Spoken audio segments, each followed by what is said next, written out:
1985. The man with the pipe. Even if we were not so close to each other, you have impressed and influenced me more than I was aware of for a long time. You had ideas and visions. You have implemented them. You let them become to reality. You will become immortal. Why did you go so early? You could have attained still a lot. You, so much more than others. May the 18th. Yesterday, Stuttgart. Today, Elizabeth finished. Now, what happens to me? I lie on the floor, my head yells, I toss notes on the paper. My writing has changed so much. The loops, the F, the P, the T and others. So energetic, so different. Have to dress, go out, think about. All, only stupid written, so far. Delete all, start again. I cannot. 3 months almost to the day. My head yells. No lucid thoughts. Have to walk, have to go out. Onwards, at the computer. New ideas, different, better, more lucid, more concise. Do I become better? Peter Biri. I've listened to you only very briefly, attended a few seminars only, but it was very impressive to see you and to hear you speaking in your sedateness. And then occurrences like, as the history student wanted to know how you wanted to have the footnotes to a T, comma or semicolon after the author's name. And you shrugged your shoulders. I don't care. Please quote thus that I can find the passage. The rest is unimportant. And that one should learn the philosophic slang in order to not to use it then. I was deeply impressed. And I discovered the logic, the analytics, the Anglo-American philosophy. And today I want to become an American. Has that to do something with one another? Or there's the direct reference? I think I just made leeway from the subject somewhat. That you then have left Marburg and finally Berlin annoyed, I have read later. But that you have also written books, one with an edition of million, picturized, I have only discovered now. And again, I'm impressed by you, and dream about to follow your suit, perhaps at least something. A very little, perhaps. Main Street. I drive on it every day, out of town and later inwards again. Always past you. Also towards you I could never show a feeling. Did I had any? You have done so much for me, loved me, raised me, but never I was, and never I could be grateful to you for it. Now I drive by you twice each day. Apologize for not stopping. I'm unable to. Later I hope so, when I have honored you. A.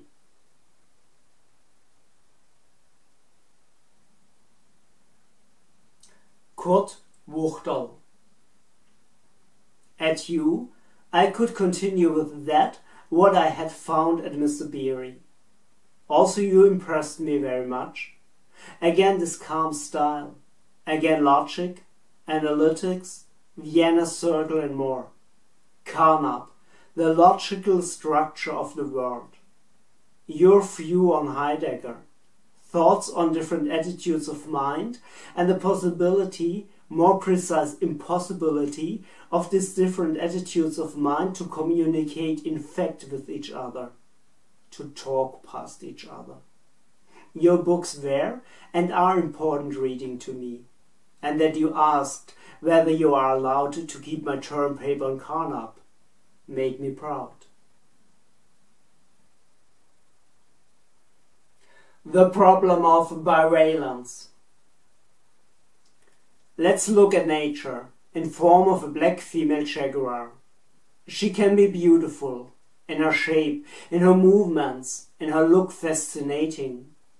But she can be awful also when she kills the prey, inflicts this pain before she kills them finally.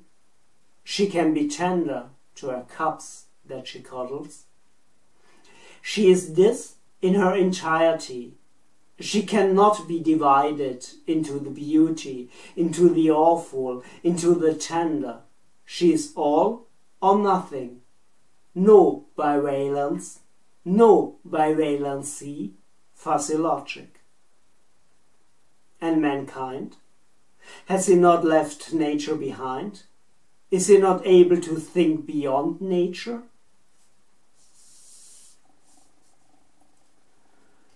Also to some animals, the self-consciousness, the consciousness of their own, at least to a certain extent, cannot be denied. But what they are certainly not capable for is self-reflection, the possibility for the cognition of itself to draw conscious consequences in a reference to oneself. Only then it's possible to reflect on one's own acting and actions and to draw consequences in addition to it, in particular also with respect to future acting. As a result accrues self-awareness. But wherein consists this self-awareness now? Therein that I now know how I become a good human, do the right thing. Martin Bauer. You showed me a different side of logic and analytics. Thomas Aquinas, Nicholas of Cusa, John Duns Scotus have impressed me most of all. Your criticism of Descartes. It was interesting to plunge into this world. I've occupied myself repeatedly with this time since then, especially with painting, but also literature and of course music. Not that I would be something like an expert. I have far too many interests. But it's just interesting to see how close the thinking, writing, life, feeling to the hours today still is. And what shall something like dark ages mean? Darker than the present age it could hardly have been. Why? Therefore, for why? What makes the human to this, what he is, if not his actions? That what he does and accomplishes. Not his words, his gestures, but his deeds are it. But why is an action done or not? Self-reflection and self-awareness? Even if one would assume this, and there are enough reasons of her way not to assume this, a very different problem appears. Can I, if I decide to do something or not, even if it's a conscious action, after self-reflection and in self-awareness executed, be aware of their momentousness? To affirm this would border on insanity already.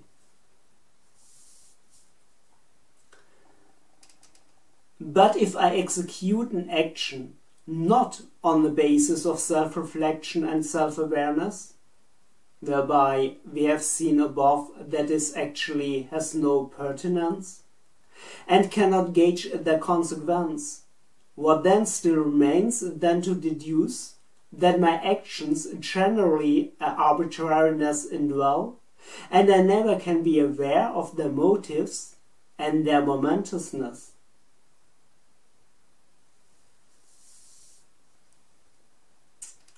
Who or what decides then on what I do?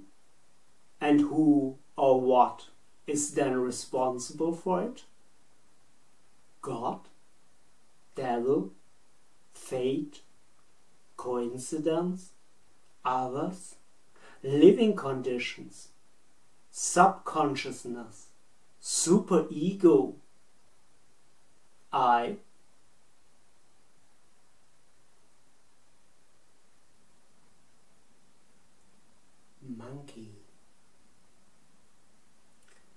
Besides you, he sits.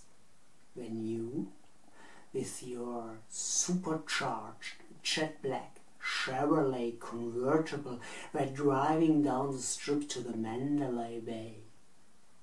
And then there was something else with a penthouse and horse or something. And when we are in Just Yet, simply a fucking cool song. Besides you, your bad baby at your heavenly side. But leastways, you die happy tonight. Oh God, I will die crabby. 1, 2, 3. What does this still matter? Everything is crappy. I've yet only your songs. Also yours. And some are simply unbeatable. Sammy, others. Angels.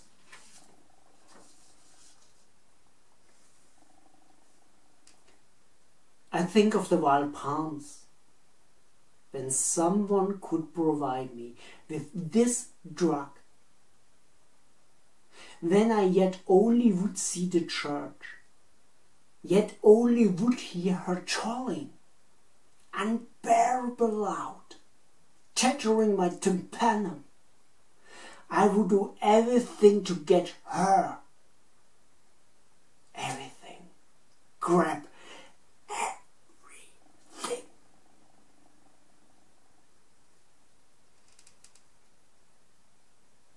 You sing of Kurt Cobain?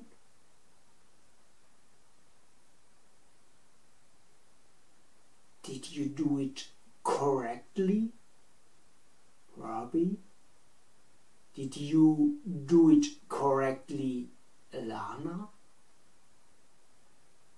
Did he do it correctly? What do you all think? And fuck, what do I think? I think of nothing at all anyway. I feel nothing at all anyway. Or sees anybody an emotion in my shitty, fat, me nauseating face? Or has anybody heard ever that I would have said something about feelings? I am able to simply just nothing. I've never brought off anything and I will never bring off anything. For I would do everything for it. Everything. If only I had a monkey or a bad baby, not that crappy dog heart. Just say it. I will not die happy. Why should? Is it then still important when? Kurt Cobain. Shit. Did you do it correctly? Are you happy now? Shit. You still had it. You still had it.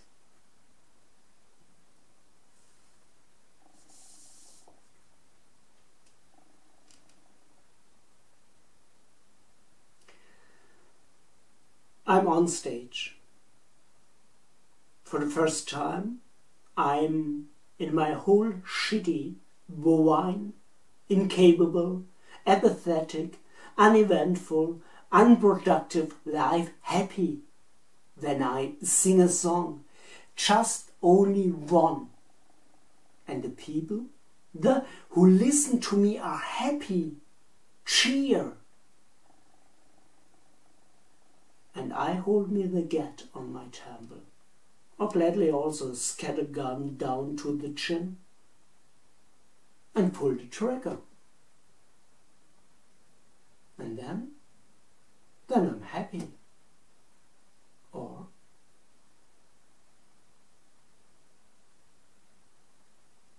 Holocaust. It's not a Holocaust itself. Always was the thought there to extinguish that which exists differently. It's the relentless consequence, the relentless logic that can be found therein.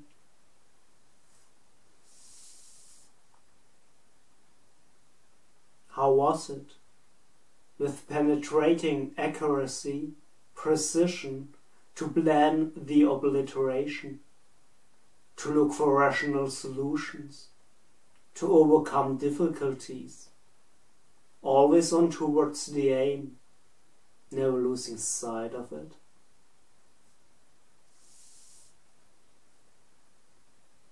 Is it no matter what you plan?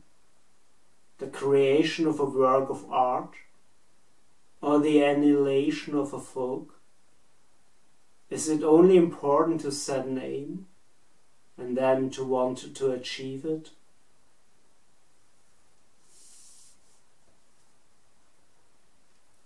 I look at the crowds of people who are brought into the camp, the administrators, the bureaucrats, the functionings. See the smoke ascending. How could someone do this? Yet still it happens every day. Yesterday, today, and tomorrow. And we are watching. If only one could hear their screams. In the face of this world, it really doesn't require hell anymore. I close my eyes.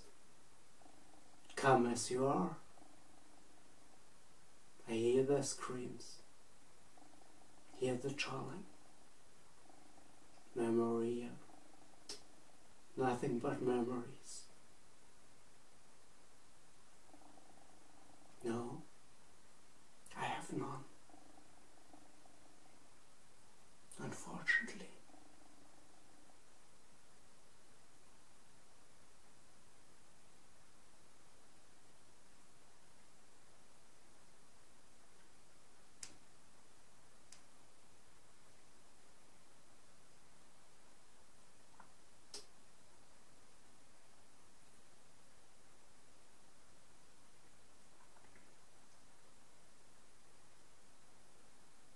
Thank you for listening.